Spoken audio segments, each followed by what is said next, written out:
Hello there my friends, this is a boy and his dog, and welcome to Retro Edition, where I continue my mission to play and review every game released on the Evercade, old and new. In today's video we take a deeper butchers and I share my final thoughts on Nessy the Robot, the second game of the month and part of the Indie Heroes Collection 2, which will release physically at the end of the year. So, without further ado, let's get started.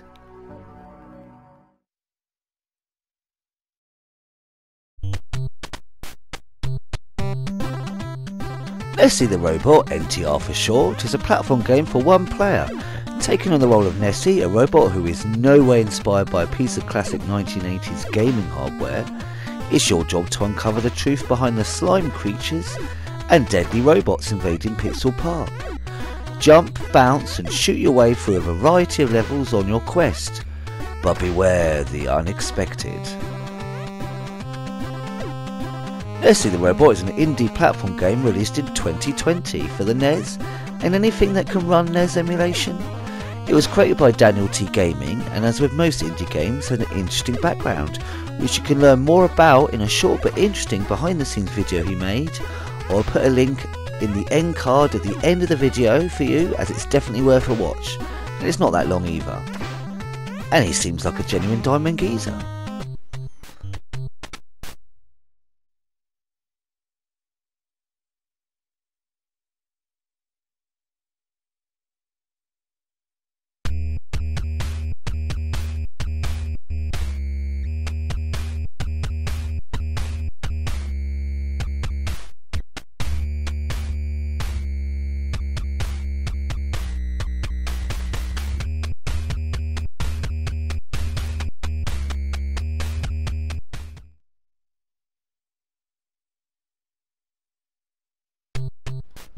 Nessy is one of those games that just puts a smile on your face. It's a fun, easy to pick up platformer, has a great visual style and wonderful soundtrack. But there's more to it. Now we have to get into spoiler territory in a little bit, because the reason this game is so great is something that happens towards the end. But I'll warn you when we get there if you don't want to hear about it.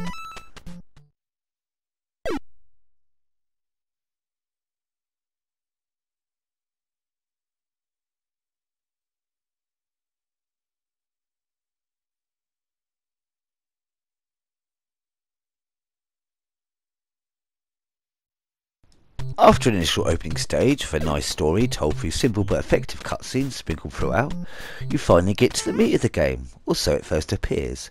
6 warp holes appear, which are the entrance to each course, completing one before moving on to the next. They're not particularly long, but each looks and sounds unique from each other. Pixel Avenue, Spooks Town, Snowville. I absolutely adore the bright world of Brickception and its kick-ass soundtrack.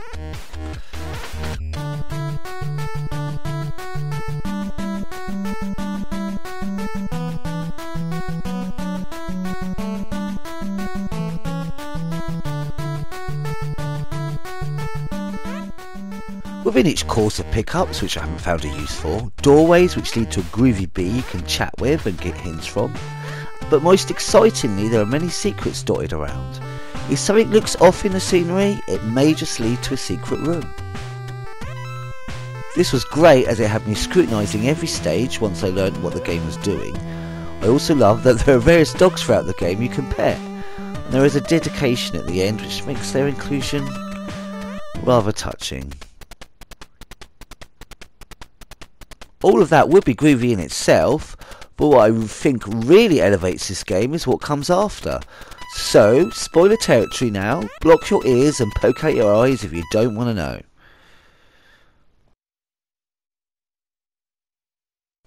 Okay, eyes popped. Right, for everyone who can still see, once you finish the admittedly quite easy game, it unlocks a new challenge. Basically, you go back through the game's courses, but with a difference. There is no longer scrolling or checkpoints, and the look of levels have been altered.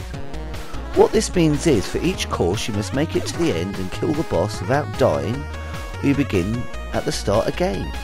This is made deliciously trickier now it's single screens, meaning many leaps of faith, or a good memory, are needed to get through to the end. There's even a marathon challenge where you have to defeat 20 enemies in a row, including all bosses, without dying. I love it.